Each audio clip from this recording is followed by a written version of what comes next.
hello. Dr. Carrie Hepburn here from Compass PD, and we just want to welcome you to the Compass PD podcast today. If you've been listening, you know that we are creating a podcast that comes out every Tuesday early in the morning, thinking about education and the system of education and the different roles within that system.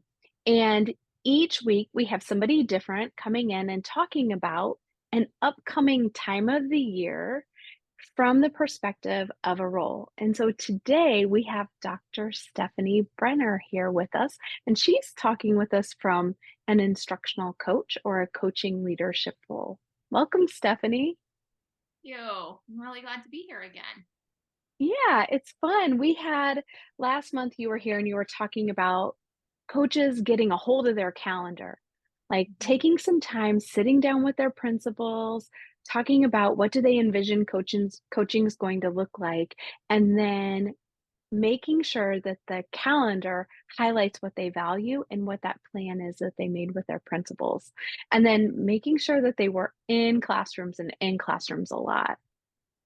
I feel like that really resonated with a lot of people, just based on the feedback that we've gotten. People are saying that they really want to make sure that they intentionally take that time to meet with their principals. They want to make sure that they highlight what they value in their calendars and that they're spending lots and lots of time in classrooms. So thank you so much for that. No problem. Happy to kind of talk about those kinds of things because it's very predictable that our calendars get overrun easily with the minuscule things that your day gets away and you don't know where it went. That's for sure. As we're thinking about a few weeks into the school year. So thinking about September, if you start school in September, you'll be looking more at October around this time, just to give people an idea. So we've been in school a couple of weeks, and coaches are going to be having gotten through that crazy time of getting people on all the systems and logins and all their materials. And today I want you to talk to us a little bit about what needs to be on their radar now that we've gotten through that hustle and bustle of the first couple of weeks of school. What are some tips that you would give to them that's going to help set them up for success? Okay, so around this time of the year, like you said, once you're at the beginning couple of weeks of school have settled down and everyone's where they should be and people are starting to get into a routine, the typical thing that starts happening right now as a coach or an instructional leader is that you are bombarded with data. Like so Mm, much data is coming out of the hmm woodworks where your teachers have to do certain types of data in their classrooms and now all of it's coming at you and it can be incredibly overwhelming because it you just don't know what to do with all of it and how does it fit into the big picture of your role and how you support your staff. So hmm I think that that is the big thing to be ready to have on our radar as a coach is be ready for all of the data. So today I want to spend some time talking about data and how can you use data in your classrooms and as a school from the hmm instructional coach perspective. So just Okay. to lay the foundation, there are several different types of data that we can talk about or that we hear buzzwords in our schools. The first one would be formative data, and formative data is really meant to like inform your immediate instruction. So it's something that occurs daily. It's meant to be used quickly for the purposes of responsive teaching. So hmm examples might be exit tickets or a quiz or looking at student reading responses, homework if they're like where are they in a draft of the writing process, and even anecdotal notes. Those are all types hmm of formative assessments. Then another type of assessment would be a summative assessment, and summative is like I think of it at the end. So it's at the end of the year, what the big assessment you give at the end of the year, or a big assessment you give at the end of a semester or a quarter unit or grade period or whatever. Not as easy to use that type of data for reteaching or providing additional practice because you're moving on to something, hmm going to a new grade level, going on into a new unit of study or that kind of thing. So some of those might be like state tests are a summative assessment, or district common assessments might be a Hmm. summative assessment. Now, I could get on a tangent because summative assessments can be used as formative assessments. Yeah. It's an ideal situation, but that's an entirely different conversation than our purposes today. Right. And so we have formative assessment, summative assessment, and really at this time of the year, coaches can be really inundated with screening data. That's what I want to spend most of our time talking about today. Screening data typically occurs 1 to 3 times a school year, and that depends on the type of assessment it is and even the grade level. Training data is meant to be like a really quick snapshot of how students are performing in relation to a set of norms. And it helps us identify kids at risk of not meeting a skill required at the end of the year. It can also help us rank students in comparison to their peers so we can Okay. prioritize need, like who do I need more than others. And some examples of training data are you might hear of STAR, you might have heard of DIBBLES or NWEA, FAST, iReady, and in some spaces, the benchmark assessment system is used as screening data piece. I do want to pause right there for a second, though. I think you've said some things that are really important when it comes to thinking about that screening data. When you talked about that it's a snapshot, it identifies risk of students. Interesting to me was like it ranks students, but so that you can prioritize need. So this is really important information that I don't think that people always take seriously. I think they use it as a opportunity to check off the list, and I do know that's a completely different podcast. That's something that you work with people on all the time, but I think it's important that people hear those points, and so I wanted to just kind of reiterate that really quickly. Thank you, because they are really important parts or points that can be overlooked, and sometimes screening data gets a bad puts a bad taste in people's mouths, Yeah. and it Mhm. can be incredibly useful as a tool, uh, which is why I think that for a coach this time of the year, spending time thinking about screening data is really worth the investment of time in the long Mhm. run because of all the to help you in your plan and what you do with your teachers and ultimately what Mhm. happens with kids. So it Right. really is a really big tool to have. Thank you. Knowing that there are those three big pieces of data that we could think Mhm. of: formative, summative, and screening data, believe that emphasizing on screening data for right now is so important for two big purposes. Mm. And so the first big purpose is that it can help us identify students who potentially need additional support or intervention. That's the like one big purpose that a coach can look at the data for. The other big reason would be that it can help you as a coach identify trends across the building and within grade levels so that you can determine professional development needs of the teachers so Mhm. they can support their students. So when I talk about each of these two big things, I really want you to keep in mind I'm coming from the lens of professional development needs. Looking at data, knowing I need to use it to help identify students, in the back of my mind are always what are the professional development needs of my staff related to this data. And Yes. when I'm looking for trends, it's always in the mind what are the professional development needs of my teachers. That's my role, is how do I help teachers with their instruction so that our students receive the best instruction possible.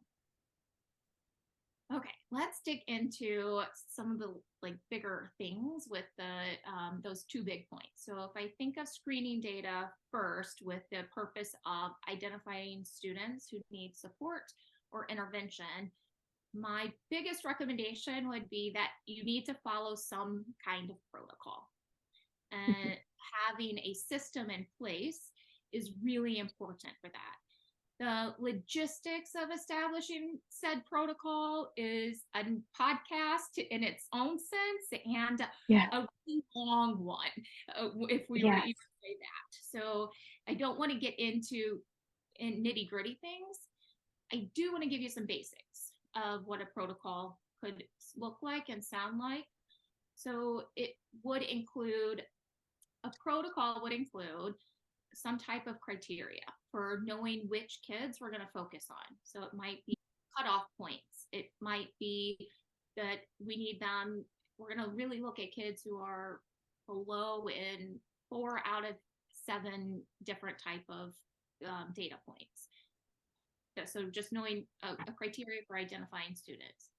The Okay. next thing would be we're going to complete some kind of diagnostics. And once we know which kids, then we have to spend time analyzing the diagnostics for specific strengths and needs. So then we can use a problem solving model to create a plan of action for individual students. So that could be placement, what intervention they're going to be in. It could be who's going to be the teacher, who's going to be the students in that intervention. It could even be they're just going to be progress monitored for right now. Another decision Mhm. could be the screener, because it's a screener, it's over identifying a lot of students, it's meant to cast a big net. We could say that they don't need intervention right now or even progress Mhm. monitoring. So when we think of this, why we would look at screening data, it's one of the purposes is to go through a protocol to figure out which kids need what support and what that looks like. Can I pause us for a moment and ask a clarifying question just in case? As we think about, so you're talking about we're going to follow a protocol when we get this screening data. The Mhm. first thing we want to do is make sure we have the criteria determined on the students that we're going to focus on, whether it's cutoffs or, like you mentioned, 4 out of 7 of the subtests or something show up that they're struggling. Complete diagnostics, is that on every child? No, Because you mentioned that next, or yeah, is that on the students that meet that criteria? yes, thank you. That's a good clarifying question. So, yes, it would be the students who meet that criteria. So, we've Okay, said any kid who's below the 30th percentile on 4 out of 7 assessments, then those are the kids that we're going to give some diagnostic assessments okay, to and analyze those diagnostics and decide if they need what their next plan of attack is, what their perfect. next Thank instructional are. So, thank you, yeah. thank you, because I do think people give a screener and a diagnostic to every single child, and that to me seems like a lot. I mean, screening's already a lot or diagnostics a lot, but if you tried to do both for all kids, I just wanted to double check on that. Thank you for clarifying. A point I want to make is that screening assessments should not, by design, they should not take an overwhelming amount of time to Mhm, administer to each student, where diagnostic assessments are very, very time intensive because they're okay, trying to get really specific information, where screening data is not meant to or give very specific information in most places. okay, thank you. So after we think of we're going to follow a protocol for identifying students who need support or intervention, the next thing would be to look at this data for instructional guidance. Mm, And I can look at with whole group needs in mind or small group needs in mind. So by this time, kids are in classrooms and grades, and we know what it looks like, but I can think of this big picture. Like, I know this grade level really needs a mhm. lot of additional instruction on whatever skill based off of our screening data. And that really leads into that second big point, which is I have to look at this data for trends across the building and within grade levels to determine building a PD needs.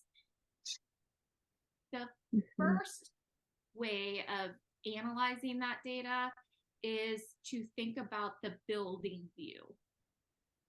I know as a coach, it was really easy to get really nitty gritty into a particular classroom or a particular student. You can go down a rabbit hole with one because it's kind of fun.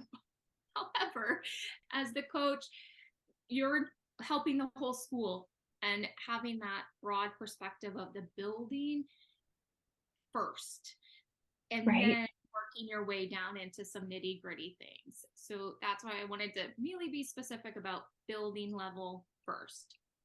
And one of the first ways I really think of using that data at a building level would be identifying where are there pockets of high number of students who are flagged. When we do that, then we're able to provide or decide, does that team need more resources? And the resources don't have to be just materials. The resources can be people and time. So thinking of team, do they need support and resources in those ways? Another thing to think about there is, what do they need as far as potential professional development that's going to help them support the students that they have? And that planning also includes, what is that PD going to be? When is that PD going to happen? But this connects to that whole year PD plan that you outlined with your administrator ahead of time. You utilize what you already established and use your current screening data to support that or change if needed. So some examples I could give, like how do you determine some PD here, would be if a grade level had low comprehension scores, then I might decide that this team needs professional development in vocabulary instruction and professional development on how do they incorporate that into lots of places in their day. Another example might be, I know that the students in first grade had low accuracy rates on their sentence reading or their CBM assessment.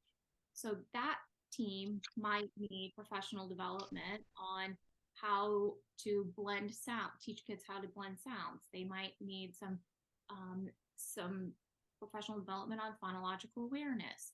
So I can give that ahead of time, be ready for it early. One final thing that we can decide when we look at building data is if we need more information about what daily instruction looks like in a particular grade level. For example, if your third grade team has a high number of students flagged for being below, then we can make the decision of, I need to know, are all parts of the curriculum being taught? Is significant amount of time being devoted to small group work and whole group work? Are all parts getting the amount of time that they're supposed to be getting, and kids get enough time practicing? So as an instructional coach, I can make that decision of, do I just need more information about this particular grade level before I make more decisions on what PD should look like and what are other type of instructional implications for that grade level and those students. The next kind of big thing that when you're looking at building data would be to be aware of cohort trends. And at the beginning of the year, it's really nice to think about, how did students perform at the end of the previous school year compared to how they're performing now. Of course, the expectations have changed. Right. Still get an idea though of did our kids maintain the amount of learning that they had gained that they had at the end of the year, and this gives us an insight into curriculum strengths and curriculum needs. Mm-hmm. Again, let's go back to third grade. Third grade left second grade with a high number of students performing well, and enter third grade and there's a low number of students, like there's a huge discrepancy between the number of kids who are proficient. It makes me think, Right. what did instruction in second grade look like? Mm-hmm. They didn't that the learning wasn't sticky enough that they maintained that summer. So that's a really interesting way to think of the screening data, as to Mm-hmm. analyze. And we always talk about what are some predictable problems. And when it gets to thinking about screening data, you can, at a building level, really start to think about what are those predictable areas of concern and Mm-hmm. analyze them. The best way I can explain this are a couple of examples. So, for example, you might know that first graders tend to struggle at the beginning of the year, perform poorly on nonsense word fluency. Instructional coach, you know the importance of that screening and what that really, the long-term implications that that skill has on students. So last year, you may have targeted professional development on phonological awareness skills and blending skills in kindergarten. Now in Right. first grade, I can look at this beginning of the year screening data and think of, did that focus transfer into student performance? Mm-hmm. That transfer enough that they were performing well in kindergarten, and now in first grade, they held on to that learning well enough that it is an area of strength now, or it's grown. So I can make the decision: should I continue on with that PD? Do I need to include first grade in on that PD? Because there was good momentum going. So I want to make sure the first grade teachers have that going so the students can maintain that skill. Should I layer in some other type of professional learning for my teachers? Or do we just need to go to a different area of focus for the teachers? So that would be one example of thinking of those predictable problems. And then another example would be, I know that because we've spent time doing this, that in order for kids to perform well on our state assessment, I know that they have to be 2 grade levels above on the Mm-hmm. STAR assessment. And maybe that's the screening tool that we use. At this point, I would be wondering, what is the current reality of this group of kids now? And I maybe last year focused PD on a progression of skills that allows students to utilize comprehension strategies that Mm-hmm. are high leverage standards. How did that go? So if I focused on that in third grade, how are those students now performing in fourth grade? Should I move on to a different area of focus? Do I need to layer something on? Do I need to continue that PD into fourth grade? So I Right. can start making those type of decisions about professional development needs for teachers. And again, like I could get really, really um, nitty gritty. It's a lot of fun for me to It is. analyze data for instructional implications. Right. Tangent about that, but that is definitely a whole nother type of conversation than what this podcast is meant to be. So I'm going to just purposely stop myself there so I could give lots Right of there.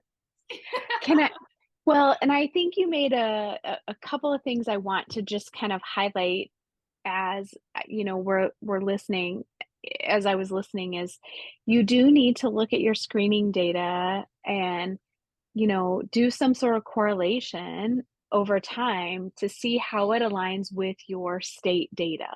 Because I promise you, I've sat through hundreds of these vendor presentations, and they promise every time that it'll tell you it's going to be a predictor, but really, you have to look at your data and the students and compare it to your state scores and how they did there, and create your own correlation chart because everyone wants to sell us something. So I just want to caution you that look at a create a correlation, see what you're noticing and see what you're noticing over time. And then as you're getting the screening data, hopefully by now you know that, like if you need to score 2 grade levels above or if your screener is harder and so you find that kids who are in proficient are really advanced on your high stakes tests, like, that's awesome, but And it's you can, worth the investment. right, you can also, sometimes this screening data that we give is very elaborate, and it can include a lot of information depending on which tool you're using for your screening data. The assessments, you might even identify one measure that is the highest Right. predictor of how Yeah, students are going to perform. And so it's not just a comprehensive overall type of tool. It could be, oh, if you only look at this one thing, this gives us the highest predictor, and you can spend more right, time on that one for that purpose if per needed, instead of right, figure it all out. right, right. So after we think about looking at our screening data with the building perspective in mind, then moving on to the grade level would be the Mhm. next type of layer of analysis. And the same kinds of things that you would do at a building level are the things you would do at a grade level. The cool thing about the grade level analysis is you're able to drill in a little bit and get more specific about certain components of a screener versus Mhm.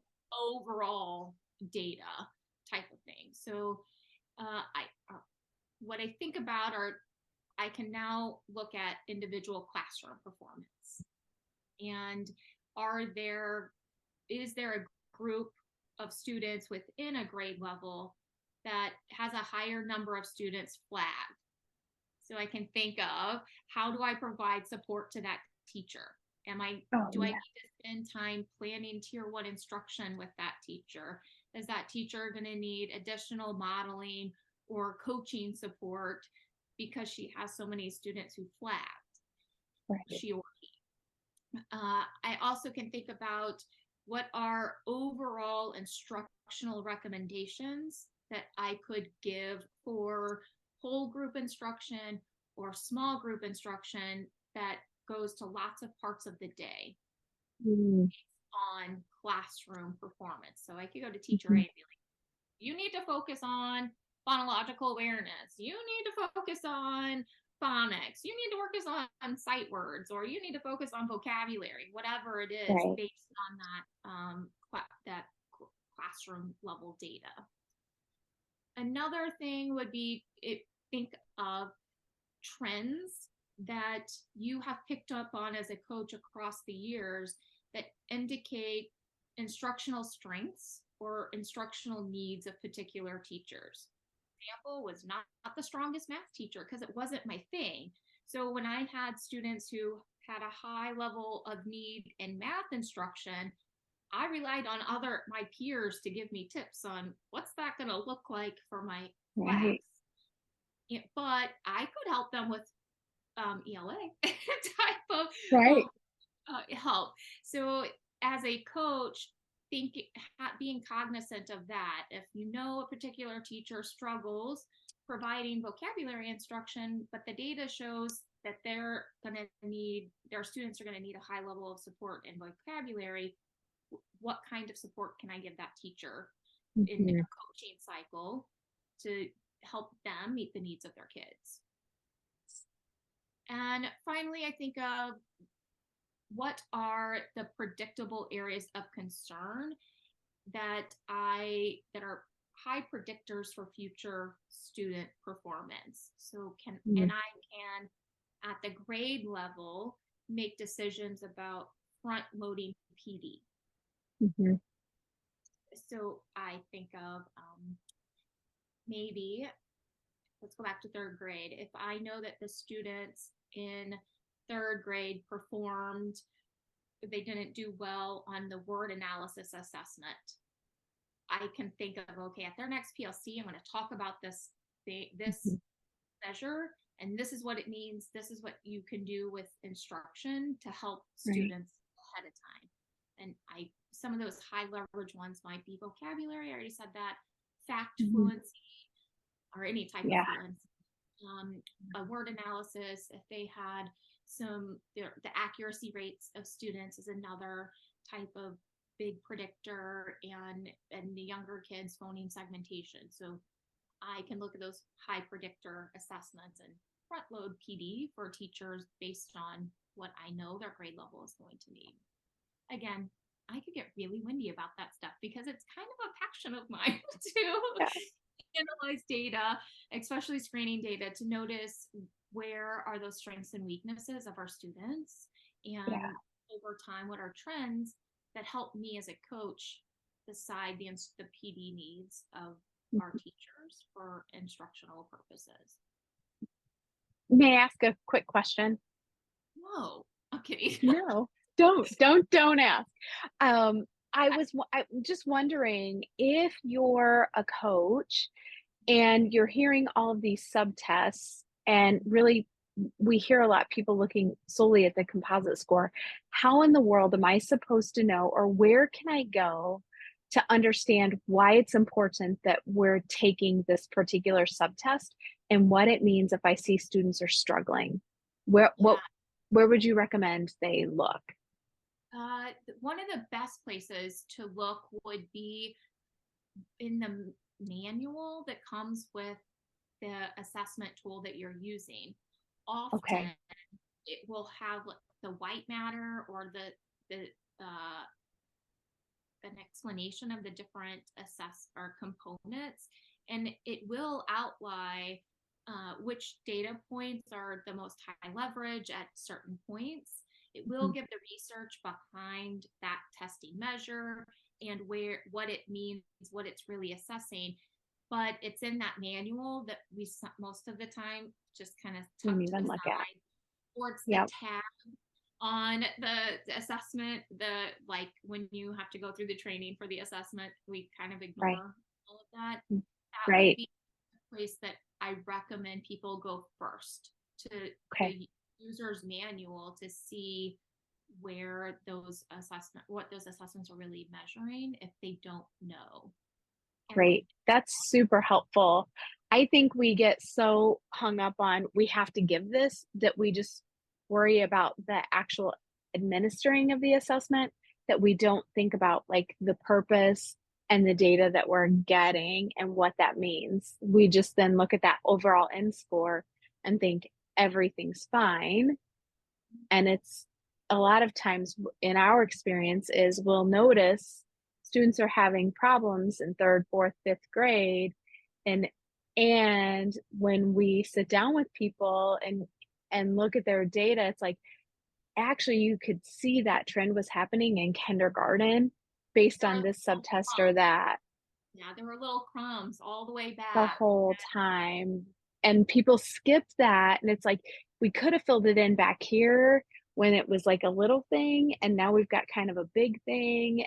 And so that's why I really wanted us to take just a moment to let people know don't ignore it. It's important. Those subtests are important. Really is. It definitely is. And that's why you can get really nerdy about it. Right. Well, because you see the power, we've seen the power of it. Let's think about now this time of year. What are the predictable problems that they're likely going to run into?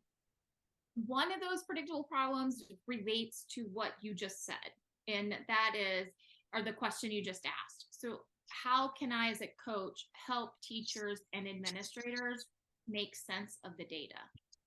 Do the teachers and administrators really know what each part of the data is assessing. Why is it important? What are the long-term implications of it? And how to use that data for instructional purposes. So that's definitely a predictable problem. Another predictable problem that is so easy for a coach to get lost in is that we do not spend enough time analyzing the screening data for instruction and professional development needs. Stop spending a lot of time taking that data from one form, putting it into another form, compiling all the data or gathering it for reporting purposes, Yep. instead of sitting down and getting deep into the data and thinking about the power it has for instruction Mm-hmm. and professional development. Another thing that I would highly suggest is something you be aware of and try to plan for ahead of time. And I think that this is a very predictable problem. We tend to only look at screening data as what we're doing wrong. Like, what are our students not doing well on? How am I going to fix it? Instead of spending time to find the areas where there are strengths, finding places where there are improvements that have occurred, so that we can celebrate that with teachers. Yeah. Teachers need to know that the fruits of their labor are being seen. Mm-hmm.